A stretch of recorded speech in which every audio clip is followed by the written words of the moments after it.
ہم پر کتنے امتحانات آئے لیکن ہم نے ان سے کچھ نہیں سیکھا۔ زلزلہ آیا تو لوگوں نے چوریاں کرنا شروع کر دی۔ کرونا آیا تو لوگوں نے ماسک مہنگے کر دیے۔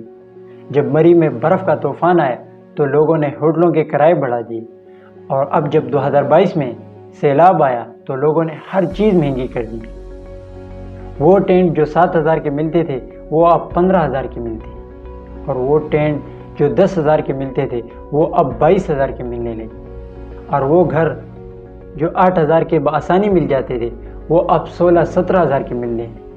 وہ گھر جو 10-12,000 کے ملتے تھے وہ اب 22,000 کے ملنے لگے، اور یہ زیادتی کا سلسلہ اسی طرح جاری رہا اور مجبوروں کی مجبوری سے فائدہ اٹھایا جاتا رہا،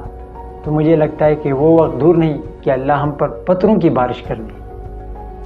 تو اس لیے میرے تمام ان لوگوں سے درخواست ہے جو صاحبی استطاعت ہے، جن کے پاس کرائے کے گھر ہے اور وہ اپنے گھر کرائے پہ دیتے ہیں، اگر اللہ آپ سے اس مشکل وقت میں بھی مدد کی توفیق نہ دے تو برائے کرم اسی کرائے پہ تو دے جس پہ آپ سیلاب سے پہلے دیتے تھے، لیکن برائے مہربانی کہ کسی مجبور کی مجبوری سے فائدہ نہ اٹھائے،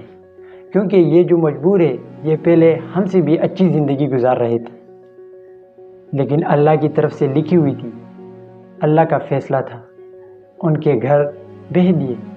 جیسا کہ آپ نے دیکھا کتنے بڑے بڑے گھر تھے، کتنے بڑے بڑے بنگلے تھے، ہوٹلز تھے، آپ لوگوں کے گھروں سے بھی بڑے بڑے بنگلے ہوٹل سے، لیکن جب اللہ تعالیٰ کا امتحان آیا تو ایک ہی جھڑک میں انہیں ختم کر دیا، نیست و نابود کر دیا۔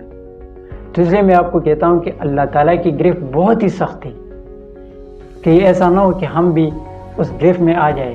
پھر اس گرفت سے نکلنا بہت ہی مشکل ہوتا ہے۔ اس لیے اگر آپ کی استطاعت ہے، آپ کے پاس گھر ہیں اور آپ کے پاس جگہ ہے، بہت سے لوگ ابھی بھی مشکل میں ہیں، آسمان تلے زندگی گزار رہے ہیں، تو ان کی اس وقت میں مدد کریں، اور یہی وقت ہے مدد کرنے کا، ان کی مدد کرے اور انہیں سیف جگہ پر پہنچائے۔ والسلام۔